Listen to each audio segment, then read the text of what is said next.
साथियों नमस्कार। साथियों, आज मैं आपको बताऊंगा कि मध्य प्रदेश की पुलिस किस तरह से समाज में अच्छे कार्य करने वाले लोगों को, देश को लूटने से बचाने वाले लोगों को अपराधी बनाती है और अपराधी को खुला छोड़ती है।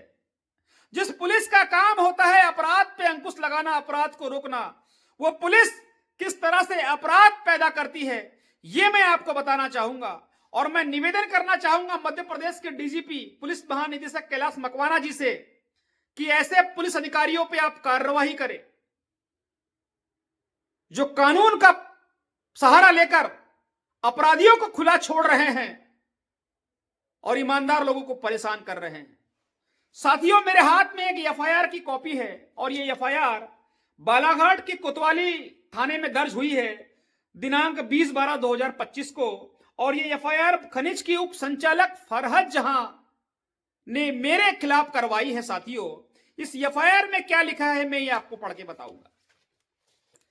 साथियों, इस एफआईआर के माध्यम से मेरे ऊपर धाराएं लगाई गई है, दो धारा 353(1) और 353(2), जो धारा दो संप्रदाय के बीच, दो वर्गों के बीच शांति भंग करने की धारा है, वो मेरे ऊपर लगाई गई है। मैं आपको थोड़ा ये एफआईआर सुन के बताता हूं। इसमें स्पष्ट लिखा गया है कि जितेंद्र उर्फ राजा लिल्हारे के द्वारा वीडियो में कही जाने वाली सभी बातें झूठी और एवं भ्रामक अफवाह फैलाने वाली है, जिसमें जितेंद्र उर्फ राजा लिल्हारे रेत चोरी के संरक्षण की आम जनता के बीच भ्रामक अफवाह फैला रहे हैं। और खनिज की अधिकारी क्या कह रही है, जो धारा मेरे ऊपर लगी उसको ध्यान से सुनना। खनिज की अधिकारी फरहत जहां कह रही है कि चूंकि मैं मुस्लिम संप्रदाय से संबंध रखती हूं और रेत का खनन करने वाले लाइसेंसी ठेकेदार, मजदूर एवं परिवहन करता अन्य वर्ग के होने के कारण हम दो वर्गों के बीच में लोक शांति के विरुद्ध संघर्ष पैदा करने की नीयत से जितेंद्र उर्फ राजा लिल्हारे के द्वारा अपराध करने की नीयत से वीडियो जारी किया गया है, जिसको पेन ड्राइव में लाकर बाद में पेश कर दूंगी। साथियों, बड़े गौर से मेरी बात को ध्यान देना। फरहत जहां कह रही है चूंकि मैं मुस्लिम संप्रदाय से संबंध रखती हूं और मैं दो वर्गों के बीच में शांति भंग करने की बात कर रहा हूं, राजा लिल्हारे का स्तर इतना निचला नहीं है। राजा लिल्हारे इतनी गिरी हुई मानसिकता का आदमी नहीं है। राजा लिल्हारे कभी जात पात के नाम पर, संप्रदाय के नाम पर किसी को लड़ाने की बात नहीं करता। राजा लिल्हारे इंसानियत को बचाने की लड़ाई लड़ रहा है। राजा लिल्हारे प्रकृति को बचाने की लड़ाई लड़ रहा है। मैंने मेरे महापुरुषों से जो सीखा है, मेरे महापुरुषों को जो अध्ययन करके मैंने उनका अनुसरण किया है, तो उससे एक ही बात सीखी है कि कुदरत ने केवल इंसान बनाए हैं और जात पात तो हम इंसानों ने बनाई है। मेरी लड़ाई कोई जात पात की नहीं है, दो वर्गों के बीच संघर्ष करने की नहीं है। मेरी लड़ाई इस कुदरत को बचाने की है, प्रकृति को बचाने की है, इस देश को लूटने से बचाने की है। फिर भी जबरदस्ती मेरे ऊपर फरहत जहां के द्वारा दो वर्गों के बीच शांति भंग करने की धारा लगवाई गई है। साथियों, राजा लिल्हारे इतनी निचली बुद्धि का व्यक्ति नहीं है। मेरे महापुरुषों ने तो कहा है, क्यों ढिंडोरा पीटता है जात पात के नाम का, और तू भी है चाम का और मैं भी हूं चाम का। मुझे पता है कि प्रकृति ने इंसान बनाया है, जात पात तो इंसानों ने बनाई है। मैं जात पात की लड़ाई नहीं लड़ रहा हूं, मैं इंसानियत को बचाने की लड़ाई लड़ रहा हूं, प्रकृति को बचाने की लड़ाई लड़ रहा हूं। और भला हो बालाघाट की कोतवाली पुलिस का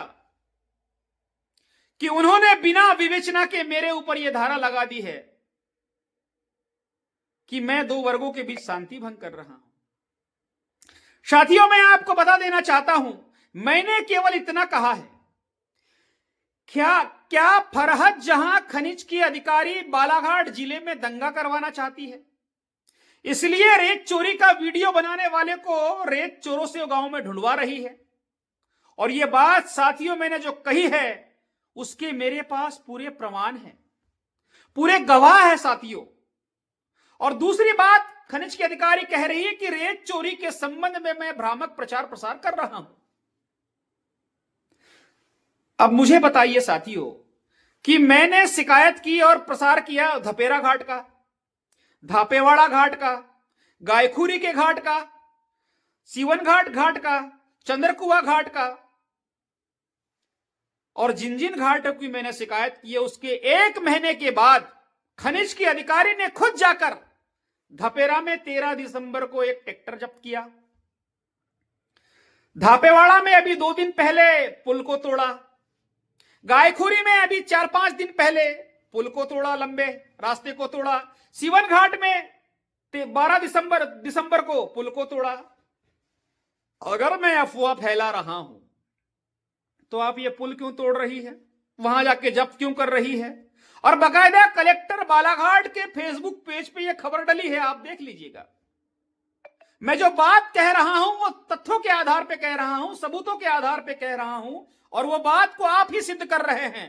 बालाघाट कलेक्टर के फेसबुक पेज पर, पीआरओ जनसंपर्क बालाघाट के पेज पर आप देख सकते हैं कि अधिकारियों ने वहां पर जाके कार्रवाई फिर क्या की थी।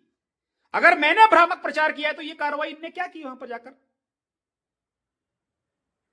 असल में खेल साथियों कुछ और है, और उस खेल के लिए मैंने हाईकोर्ट में पिटीशन दायर कर दी है, और इस एफआईआर को लेकर भी अब मैं हाईकोर्ट जा रहा हूं।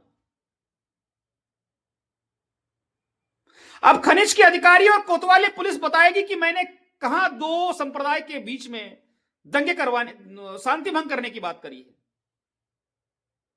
और मुझे मालूम है पुलिस की चतुराई की, और इसमें अभी वो चतुराई करेंगे। असली खेल है रेत माफियाओं को बचाना। ये जो पूरा षड्यंत्र चल रहा है पूरे बालाघाट जिले में रेत चोरी का, वो बहुत खतरनाक है साथियों।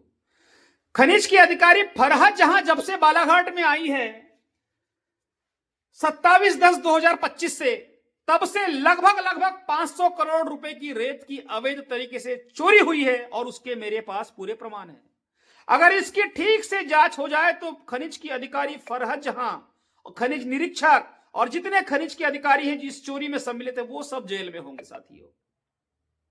ये इनकी बौखलाहट है, कौराई बिल्ली खंबा नोचे वाली बौखलाहट है, जो मेरे ऊपर फर्जी मामला इन्होंने दर्ज किया।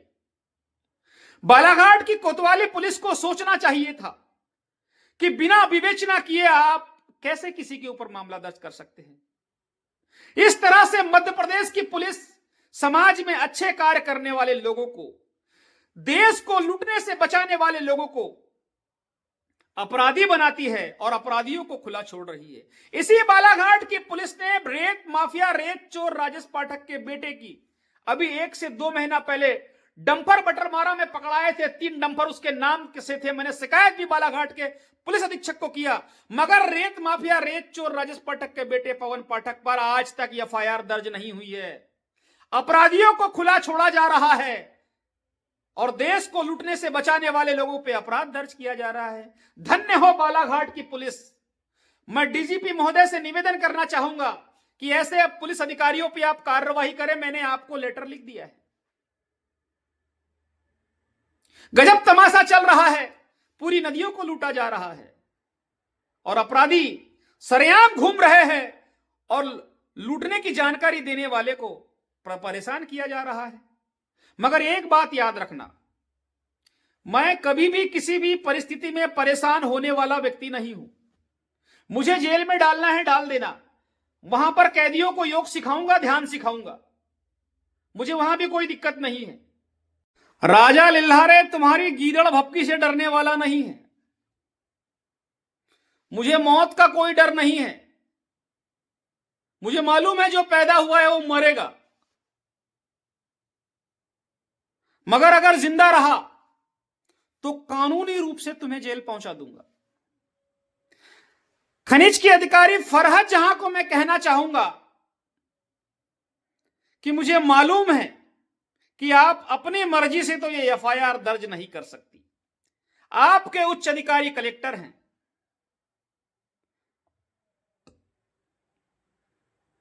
और बालाघाट कोतवाली के पुलिस वालों से भी मैं कहना चाहूंगा कि बिना अपने उच्च अधिकारी के आप लोग भी इतना रिस्क नहीं ले सकते। जो अपराध किया ही नहीं है किसी व्यक्ति ने, वो अपराध दर्ज नहीं कर सकते। आपके ऊपर के अधिकारी ने भी आपको प्रेशर दिया होगा। मगर एक बात याद रखना, कल न्यायालय में जवाब आपके ये उच्च अधिकारी नहीं देंगे, जवाब तो आपको देना होगा।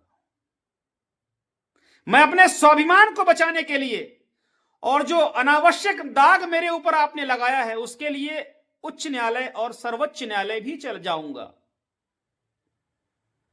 मैं अपने स्वाभिमान से कभी भी समझौता करने वाला व्यक्ति नहीं हूं। अपने स्वाभिमान को बचाने के लिए मैं कानून के हर स्तर तक जाऊंगा और तुम लोगों को सजा जरूर दिलाऊंगा। तुम वहां बताना कि मैंने कहां दो संप्रदाय के बीच में शांति भंग की है। और मैं जानता हूं तुम लोगों की चतुराई की, तुम इस एफआईआर में भी अभी बहुत सारी चतुराई करोगे। और मैं ये भी जानता हूं कि तुम जितनी चतुराई करोगे उतना फंसते जाओगे, क्योंकि तुम लोग फंस चुके हो कानूनी दृष्टि से। तुम लोग अभिव्यक्ति की आजादी छीनना चाहते हो। संविधान ने जो आर्टिकल 19(1) ये दिया है, तुम उसका भी दमन करना चाहते हो, अभिव्यक्ति की स्वतंत्रता छीनना चाहते हो। मगर इन्हीं संविधान के अधिकारों से मैं तुम्हें सजा दिलाऊंगा। इन छोटे मोटे अत्याचारों से मैं डरने वाला नहीं हूं। मेरे शरीर का एक एक चिथड़ा भी निकाल दोगे तो राजा लिल्लारे उफ तक नहीं करेगा, क्योंकि मैं मौत को जान चुका हूं।